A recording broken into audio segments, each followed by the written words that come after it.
इस वीडियो में हम जानेंगे केतन अग्रवाल मर्डर केस में कोर्ट का बड़ा फैसला क्या है, पुलिस के हाथ क्या लगा है, सारी बड़ी अपडेट जानेंगे। दोस्तों, एक ऐसा केस जिसने पूरे देश को हिलाकर रख दिया। हर दिन एक नया खुलासा, हर दिन एक नया मोड़ ले रहा है ये केस।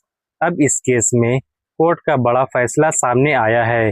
पुलिस को भी डिजिटल सबूतों से नई उम्मीद मिली है और इस केस की जांच एक बार फिर से तेजी पकड़ ली है। आखिर केतन अग्रवाल मर्डर केस में अब तक क्या-क्या हुआ, पुलिस किन सबूतों पर काम कर रही है और आगे क्या हो सकता है।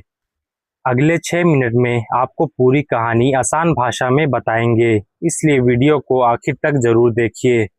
दोस्तों, सबसे पहले जानते हैं पूरा मामला। पुणे के युवा कारोबारी केतन अग्रवाल की मौत के बाद यह मामला पूरे देश में चर्चा का विषय बना हुआ है। शुरुआत में इस केस को हादसा माना गया, लेकिन जांच आगे बढ़ने के साथ साथ पुलिस को ऐसे सबूत मिले जिसके बाद इस हत्या को आशंका जताई गई। जांच के दौरान केतक की मंगेतर सिया गोयल और चेतक चौधरी पुलिस के शक के दायरे में आए। पुलिस का कहना है कि वह हर पहलू की जांच कर रही है और कई गवाहों से पूछताछ भी की जा रही है। फिलहाल मामले की जांच जारी है और अंतिम फैसला अदालत में सबूतों के आधार पर ही होगा। अब बात करते हैं सबसे बड़े अपडेट की। कोर्ट का फैसला क्या आया है।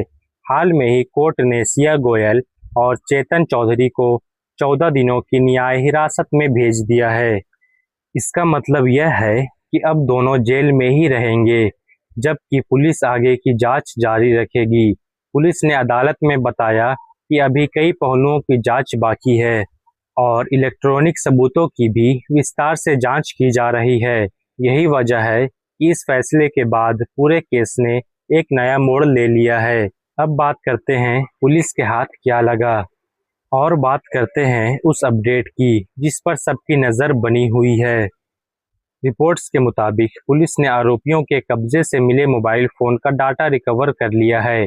अब police call record, chat, location history और दूसरे डिजिटल सबूतों की जांच कर रही है। पुलिस का मानना है कि डिजिटल सबूत इस केस के टाइमलाइन को समझने में अहम भूमिका निभा सकती है। हालांकि अभी पुलिस ने इस केस को बंद नहीं किया है और जांच अभी जारी है। इस केस में पॉलीग्राफ यानी लाई डिटेक्टर टेस्ट की भी काफी चर्चा हो रही है। रिपोर्ट्स के अनुसार सिया गोयल ने पॉलीग्राफ टेस्ट के लिए सहमति दी है, लेकिन भारत में ऐसे टेस्ट कानूनी प्रक्रिया और अदालत की अनुमति के बाद ही आगे बढ़ता है। इसलिए अभी यह देखना होगा कि जांच एजेंसियां आगे क्या कदम उठाती हैं और कोर्ट की प्रक्रिया किस दिशा में जाती है। इसी बीच सोशल मीडिया पर कुछ चैट्स और पुराने मैसेजेस की भी चर्चा हो रही है। पुलिस इन डिजिटल जानकारियों की भी जांच कर रही है। साथ ही कुछ पुराने वीडियो और अन्य इलेक्ट्रॉनिक रिकॉर्ड्स भी सामने आए हैं, जिनकी सत्य और महत्व की जांच की जा रही है। याद रखिए, सोशल मीडिया पर वायरल हर जानकारी सही नहीं होती, इसलिए केवल जांच एजेंसियों और अदालत से जुड़े तथ्यों पर ही भरोसा करना चाहिए। इस पूरे मामले का असर परिवार पर भी गहरा पड़ा है। रिपोर्ट्स के अनुसार केतन अग्रवाल के दादा का हार्ट अटैक से निधन हो गया। परिवार का कहना है कि केतन की मौत के बाद वह लगातार मानसिक तनाव में रहते थे। इस खबर ने लोगों को भावुक भी कर दिया है और सोशल मीडिया पर इसको लेकर काफी प्रतिक्रियाएं देखने को मिल रही है। अब सबसे बड़ा सवाल यही है कि आगे क्या होगा। अब पुलिस डिजिटल सबूत, गवाहों के बयान और बाकी वैज्ञानिक जांच के आधार पर अपनी जांच आगे बढ़ाएगी। अगर कोई नया सबूत सामने आता है तो केस में और भी नए खुलासे हो सकते हैं, लेकिन यह याद रखना जरूरी है कि किसी भी आरोपी को अदालत के अंतिम फैसले से पहले दोषी नहीं माना जाता। अंतिम निर्णय कोर्ट ही सबूतों के आधार पर देगी। तो दोस्तों, फिलहाल केतन अग्रवाल मर्डर केस में यही सबसे बड़ी अपडेट सामने आई है।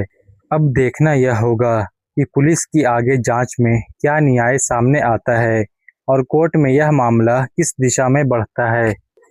अगर आपको यह वीडियो अच्छा लगा तो इस वीडियो को लाइक करें और हमारे चैनल को सब्सक्राइब करें इसी तरह की न्यू अपडेट जानने के लिए।